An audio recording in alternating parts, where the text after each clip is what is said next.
Bismillahirrahmanirrahim. Assalamualaikum warahmatullahi wabarakatuh. Saudara pemirsa channel terpilih MTA TV dimanapun Anda berada, puji syukur alhamdulillah senantiasa kita panjatkan kehadirat ilahi Rabbi Allah Subhanahu wa taala atas genap karunia, nikmat dan juga rahmatnya untuk kita semua di perjumpaan siang hari ini.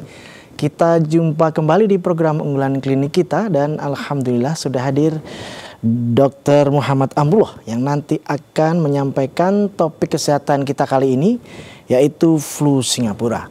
Nanti Anda bisa bergabung bersama kami, konsultasi, bertanya ataupun sharing-sharing. Silahkan di line telepon 02716793.000, SMS dan juga di WA kami di 08112553.000. Assalamualaikum warahmatullahi wabarakatuh, Dok. Assalamualaikum warahmatullahi wabarakatuh. Sehat, Mas. Kabar baik dan sehat. Selalu ceria, Dokter. Alhamdulillah. Tapi temanya cukup menegangkan ya. Wow. Flu Singapura. Silakan. Ya. Bismillahirrahmanirrahim. Assalamualaikum warahmatullahi wabarakatuh. Waalaikumsalam.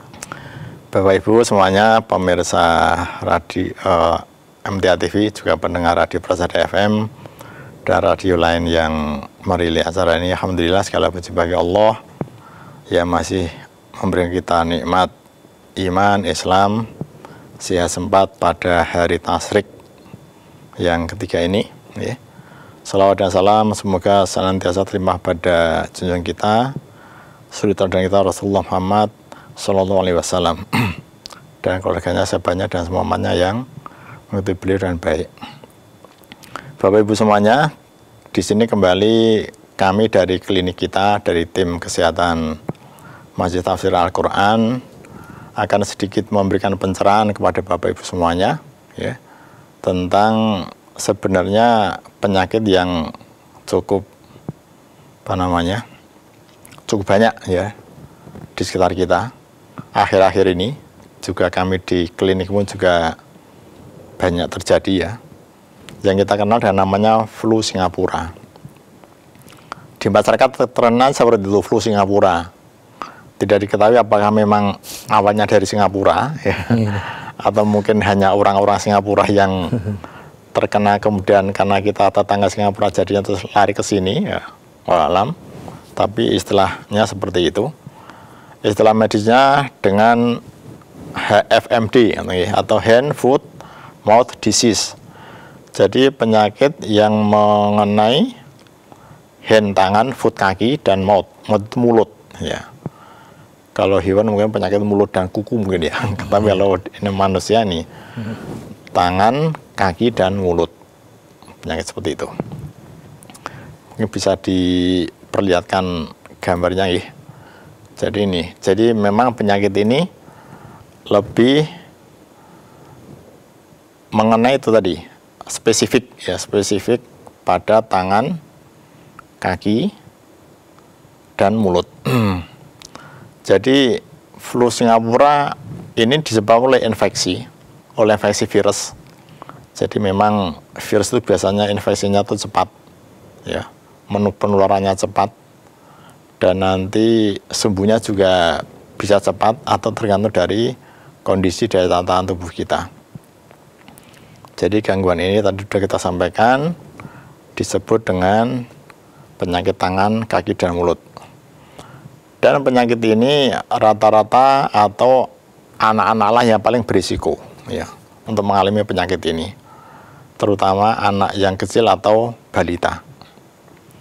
Meskipun jarang ya, penyakit ini juga bisa terjadi pada orang dewasa. Jadi tadi baru saja di klinik kita juga mendapati ada 2 orang kakak beradik yang datang dengan gejala yang persis seperti ini tadi. Jadi tangannya banyak lepuan, kemudian nanti di kaki juga, dan juga ada sariawan, mulut sariawan. Jadi berikutnya flu Singapura ini dapat menimbulkan tanda-tanda berupa lepuan. Jadi lepuan ini seperti hanya luka berair, jadi gelembung berair, bisa pada mulut, cetar ruam. Nah, ruam itu seperti bintik-bintik berair di tangan dan kaki. Walaupun memang biasanya tangan, kaki, dan mulut, tapi tidak menutup kemungkinan ruam itu atau luka itu bisa muncul di siku tangan, ya. kemudian di pantat, di lutut, dan lipat paha. Lipat paha. Kemudian saat terkena, terinfeksi atau tertular penyakit ini, gejala yang umumnya timbul biasanya ringan. Jadi gejalanya memang ringan, tapi cukup mengganggu atau cukup membuat cemas orang tuanya. Gitu. Ini kok kenapa toh ndukle gitu, kok tanganmu berair ya gitu ya. Kemudian sariawan otomatis nanti menyebabkan apa? Nafsu makan juga menurun. Kemudian untuk penyakit ini bahwasanya belum ada obat yang dapat mengatasi penyakit flu ini. Bahasanya belum ada obat. Selain itu juga tidak ada vaksin yang ampuh untuk mencegahnya. Maka dari itu anak yang mengidap penyakit ini ya perlu mendapatkan perawatan di rumah agar lebih cepat pulih dan dapat kembali beraktivitas. Jadi kalau gejala awal sebenarnya memang tidak perlu harus sampai mondok ke rumah sakit ya. Di rumah pun bisa atau dibawa ke dokter untuk mendapatkan obat jalan seperti itu atau rawat jalan. Tapi tetap harus diperhatikan yang ada di rumah karena penyakit ini sifatnya menular. Kemudian penyebab flu Singapura. Penyakit ini umumnya disebabkan oleh virus yang jenisnya strin Coxsackie virus. Jadi virus itu ada ribuan ya. Nah, strinnya juga ribuan strinnya. Jadi Coxsackie virus adalah bagian dari kelompok virus yang disebut dengan enterovirus, di mana virus ini dapat menyebar dengan mudah dari satu orang ke orang lain, apalagi yang ada di dalam satu rumah atau dalam satu lingkungan. Jadi virus jenis ini menyebar ke jaringan mulut, ya, kemudian di sekitar amandel atau tonsil. Jadi tonsil amandel, kalau kita sudah paham apa itu amandel, dan kemudian masuk ke dalam sistem pencernaan.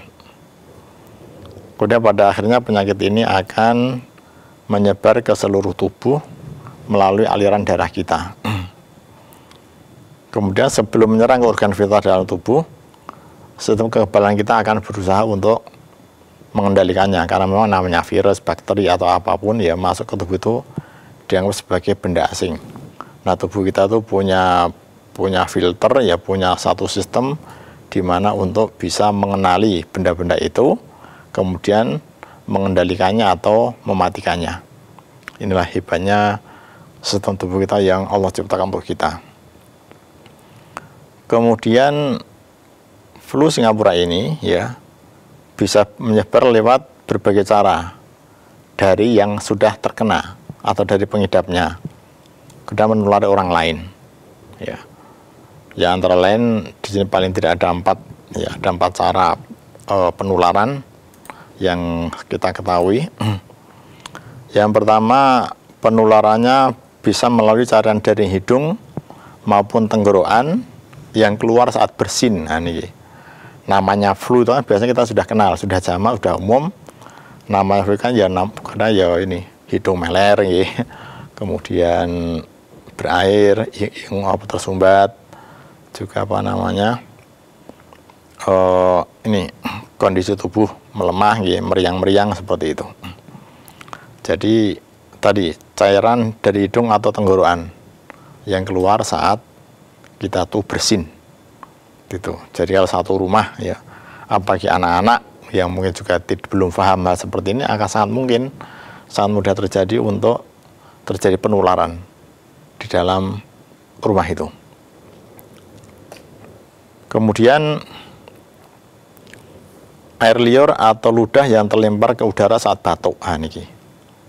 Ya, kita kalau mau bersin, batuk itu kan memang ada tekanan yang sangat besar dari dalam tubuh, sehingga daya lontarnya juga termasuknya kuat. Gitu. Nanti bentuknya bisa aerosol, yang jadi aerosol atau droplet itu nanti bisa terkena dengan orang yang dekat, dengan si pengidap tadi, atau orang yang sudah sudah terkena tadi.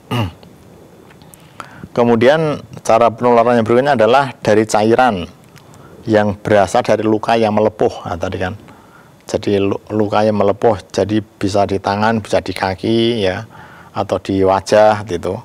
Kalau nanti pecah, ya, kemudian nanti bersinggungan kontak antara satu dengan yang lain, apalagi dua bersaudara kakak adik dalam satu rumah, ya, ya satu sudah kena, kemudian satunya belum, karena mungkin juga tidur bersama, satu tempat tidur yang sama, ya.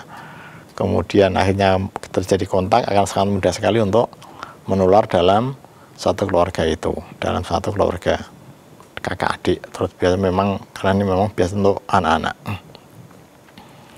Kemudian berikutnya permukaan benda yang sudah terkontaminasi oleh kotoran atau tinja pengidap.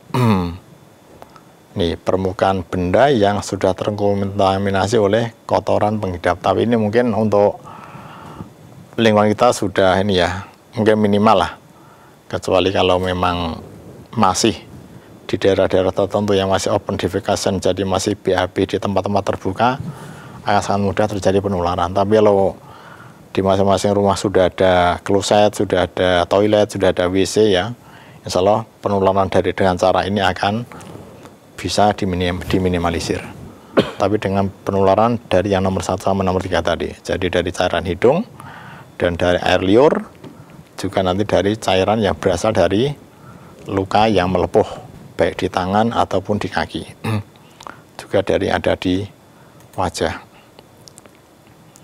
Kemudian juga yang perlu diwaspadai, penyakit ini juga rentan terjadi pada tempat penitipan anak, ya, atau ya di lingkungan di mana banyak anak-anak itu berkumpul, ya, jadi banyak anak-anak kita, ya, sekolah TK atau playgroup atau nama apa tuh KB, kelompok bermain itu.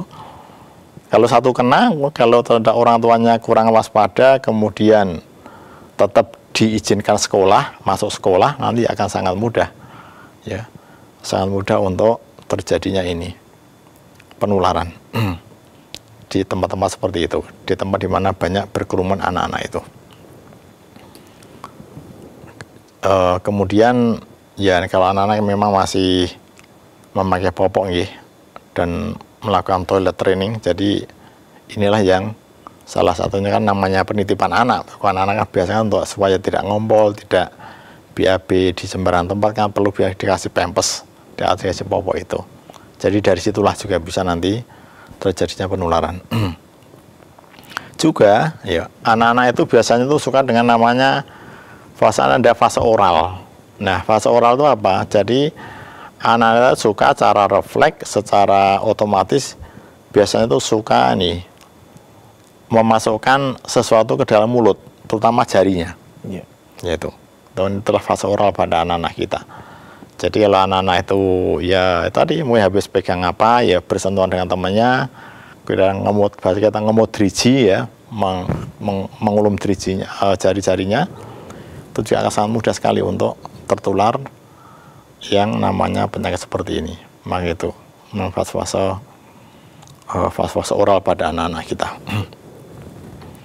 Kemudian ini hebatnya virus ini juga, setelah anak sembuh pun, ya, virus ini masih bisa berada di dalam tubuh selama beberapa minggu. Ini tentunya berdasarkan penelitian para ahli, kita hanya mengutip saja.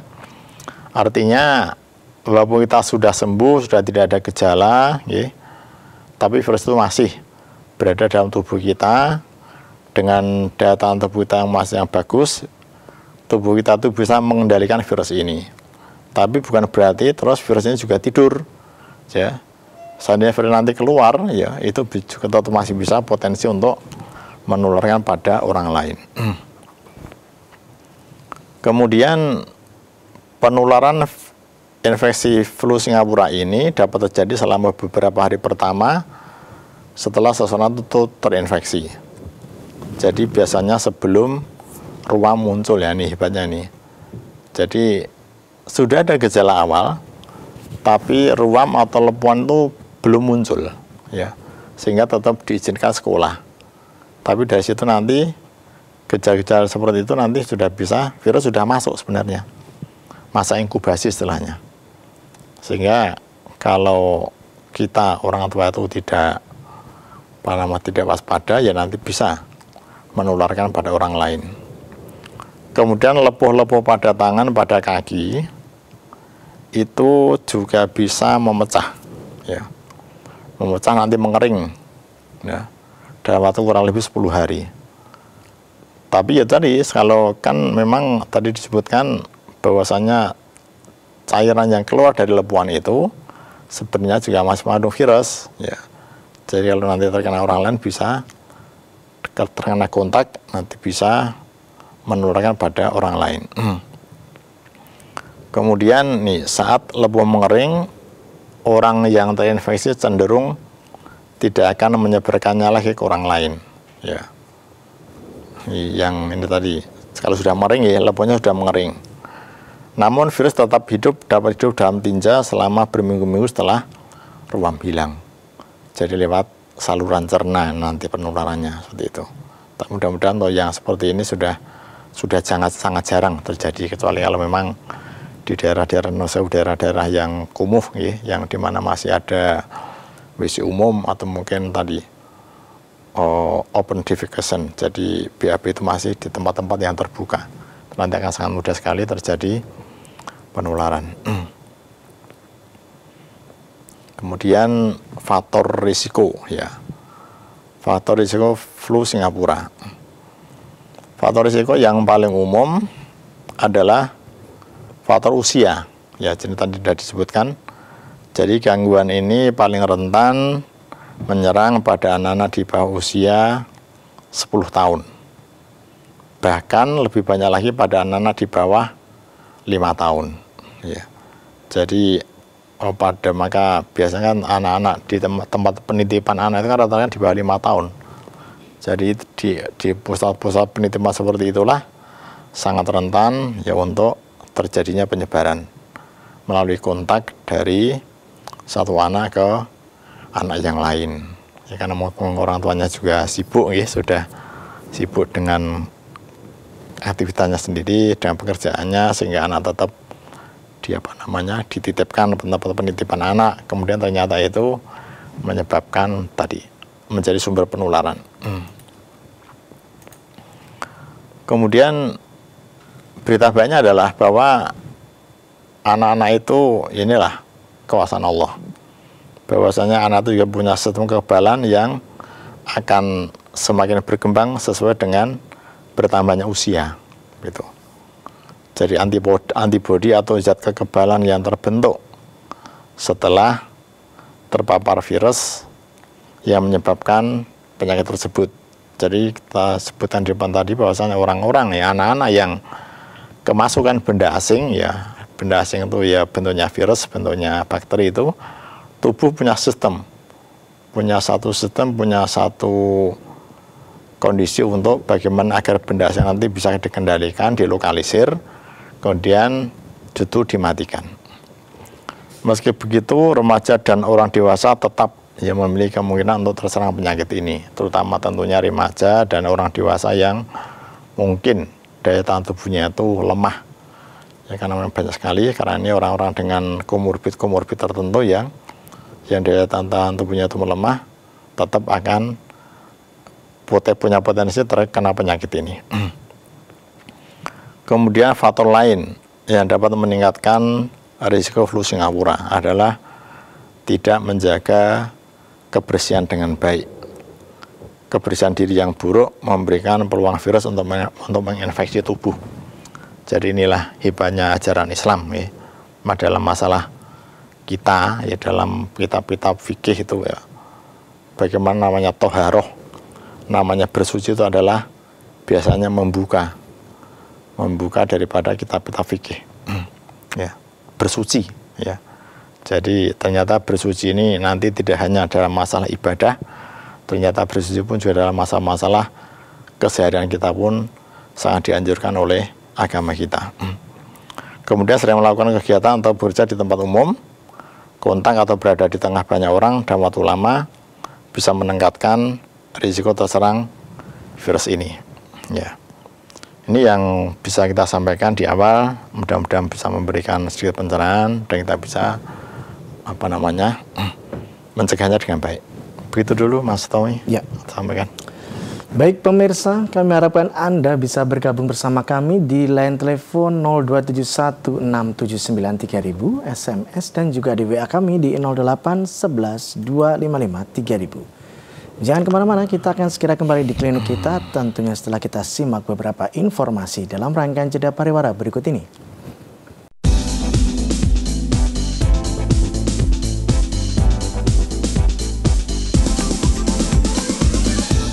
Baik, saudaraku pemirsa channel terpilih Hamda TV dimanapun Anda berada, terima kasih Anda masih setia bersama kami, khususnya di program unggulan klinik kita siang hari ini. Masih bersama Dr. Muhammad Amrullah tentang flu Singapura ini, Dok. Masih ada keterangan lanjutan? Kalau masih silakan. Masih. Kita lanjutkan dulu, Mas Tommy. Ya. Jadi tadi kita baru sampai pada faktor risiko, ya. Ya. Dan berikutnya ini yang biasanya perlu kita ketahui untuk Bapak Ibu yang punya putra anak-anak kecil, yaitu gejala flu Singapura. Jadi saat seseorang itu mengidap flu Singapura, terutama anak-anak, tubuhnya dapat menimbulkan beberapa gejala. Jadi gejala yang mungkin timbul adalah satu, demam tinggi, ya. Jadi memang inilah salah satu gejala awal paling ada dari virus, itu biasanya memang demamnya tuh tinggi. Rata-rata hampir semua seperti itu. Itu nanti juga tergantung dari daya tahan tubuh anak. Ya, kadang hanya sumber-sumber, hanya meriang-meriang, ya. Tapi secara umum infeksi virus itu menyebabkan demam tinggi. Kemudian berikutnya adalah sakit tenggorokan. Ya, karena memang virus ini tadi bisa mengenai tenggorok atau tonsil atau amandel, ya. Kan itu di situ ada body entry atau bahasanya masuknya awal dari yang kita makan, jadi virus masukkan lewat di situ itu tadi. Kemudian karena sakit tenggorokan otomatis ada nyeri telan, menyebabkan nafsu makan hilang atau menurun, ya, itu. Hilang menurun. Otomatis biasanya nanti anak itu menjadi rewel, gitu ya. Menjadi rewel, menjadi mudah marah, gitu. Kalau bahasa kata apa, muring, muring, anak-anak muring. Kemudian berikutnya adalah adanya luka. Nah, luka seperti lepuan pada kulit, pada lidah, gusi dan bagian dalam pipi. Ini kalau di mana di tangan, di kaki itu kan ada lepuan berisi cairan, ya. Kalau ternyata juga bisa ada di mukosa, namanya mukosa mulut, itu bisa pada kena lidah, gusi atau bagian dalam pipi. Kita orang awam biasanya lebih mengenal dengan namanya sariawan, gitu. Kemudian ada ruam merah. Jadi ruam merah itu nanti bisa tadi terutama di tangan, kaki, dan bisa juga bagian tubuh yang lain. Kadang-kadang juga bisa menyebar sepertinya nanti gejalanya hampir ya sama seperti cangkrang bahasa kita atau varicella atau cacar air, seperti itu. Nah, cacar air itu juga ini termasuk penyebab untuk virus juga, tapi virus varicella tadi termasuknya Coxsackie virus. Jadi ternyata tempat munculnya awal pun juga beda, tapi gejalanya sudah berjalan nanti bisa sama, itu. Kemudian berikutnya ada sakit perut, ya, karena memang tadi disebutkan virus ini juga bisa menyebar lewat saluran cerna, lewat kotoran, lewat tinja, otomatis juga bisa mengenai organ pencernaan. Nah, sakit perut di sini mungkin nanti juga bisa menyebabkan diare, ya, itu. Kemudian perlu diketahui juga bahwasanya masa inkubasi, ya, namanya masa inkubasi itu adalah periode di mana mulai virus itu masuk, ya, sama dengan nanti muncul gejala. Itu namanya masa inkubasi. Adalah berkisar antara 3 sampai 6 hari. Jadi tadi di awal, ya, pada masa ini sangat mungkin anak-anak itu mengalami demam dan sakit tenggorokan. Jadi sebelum terjadinya lepuh-lepuh di tangan atau di kaki. Maka kondisi inilah tadi sudah kita sebutkan menyebabkan anak itu menjadi tidak nafsu makan, kemudian merasa tidak enak badan, seperti meriang, panas, gitu ya. Kemudian 1-2 hari setelah demam muncul, akan muncul luka di bagian depan mulut atau tenggorokan, ya, kadang di mulut dan di area ini sekitar mulut, ya, yang terasa menyakitkan. Kemudian lama nanti juga bisa muncul tadi, ya, di tangan dan kaki, kadang juga di pantat. Inilah maha kuasanya Allah. Kenapa kok yang dipilih tangan, kaki, dan pantat, bukan yang lain itu? Ini nanti mungkin ya perlu penelitian yang lebih intensif dari para ahlinya.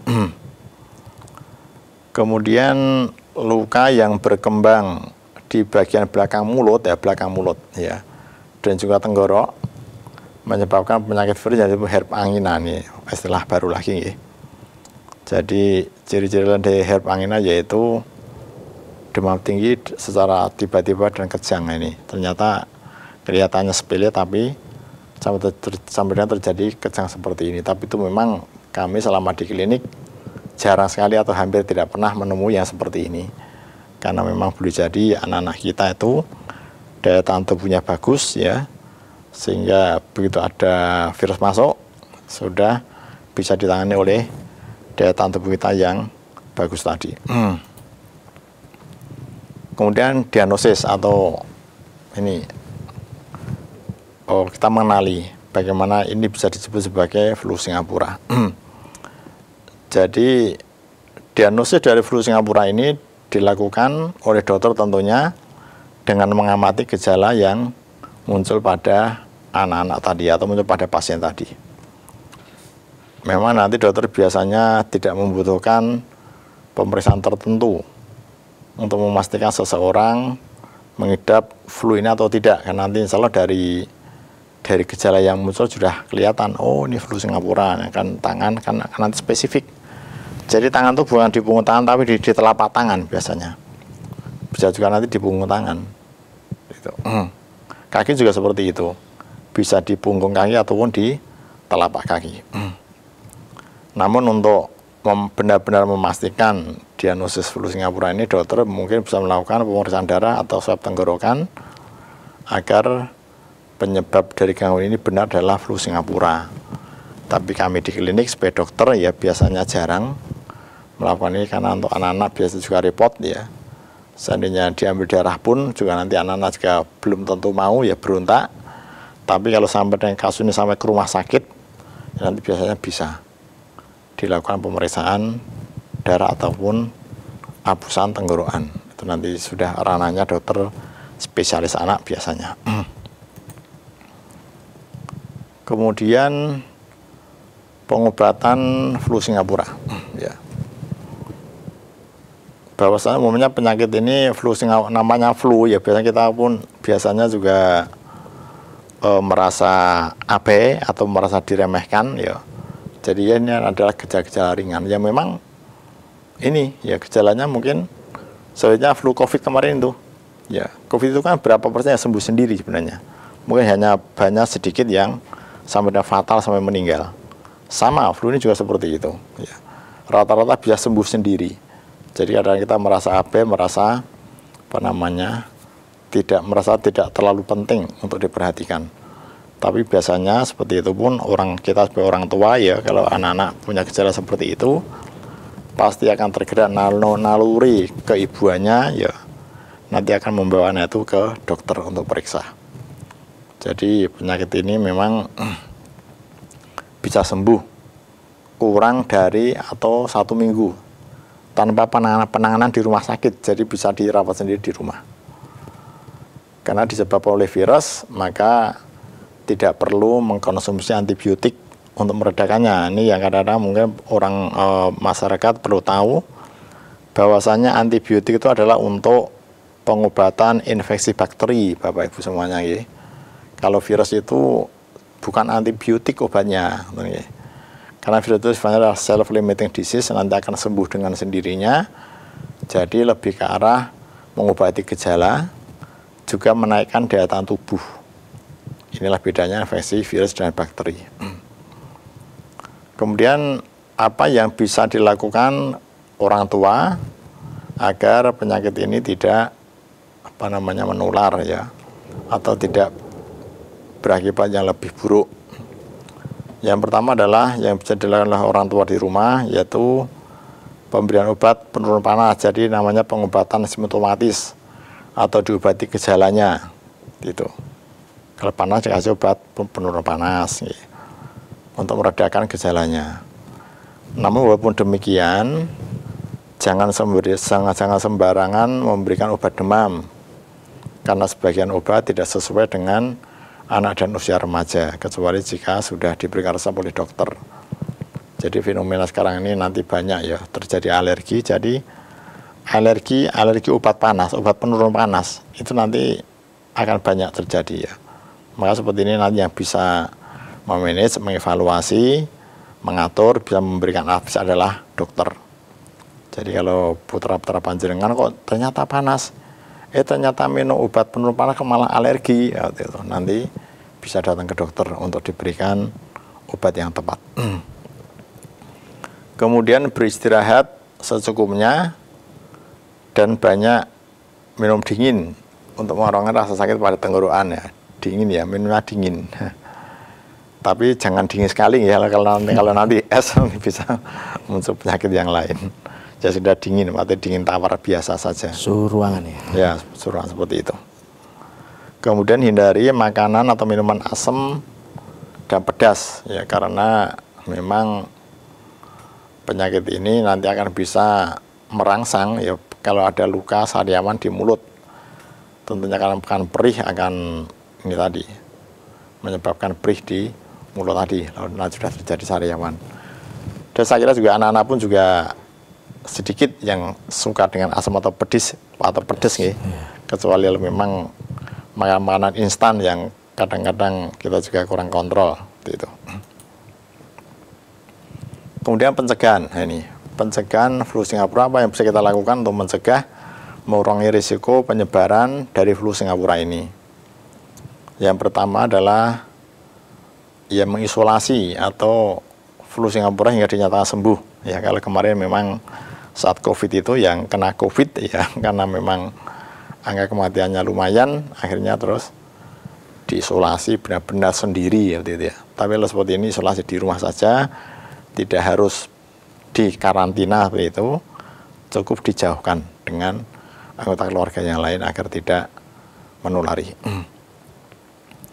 Kemudian rutin membersihkan area-area yang dicurigai terkontaminasi virus. Ya, tentunya kan ini area-area ya tangan kaki ya terutama ya gitu. Atau hal-hal yang biasanya itu disentuh oleh anak ya di rumah ya, monggo. Mungkin apa yang dipakai ya, bisa daleman, bisa singlet, bisa mungkin tempat tidur, spray, sarung bantal, handuk gitu kan. Kan kalau nanti terkena cairannya bisa menjadi sumber penularan pada yang lain. Kemudian rutin mencuci tangan dengan sabun. Nah, ini bahasa medisnya cuci tangan pakai sabun, CTPS ya. Ternyata sebelum WHO menyatakan CTPS itu, kita umat Islam ya sudah punya toharoh ya, wudhu. Karena wudhu pertama kali kan ada tangan yang dicuci, tangannya kita cuci pertama kali. Ternyata Islam sudah jauh mendahului apa yang digangkan oleh WHO.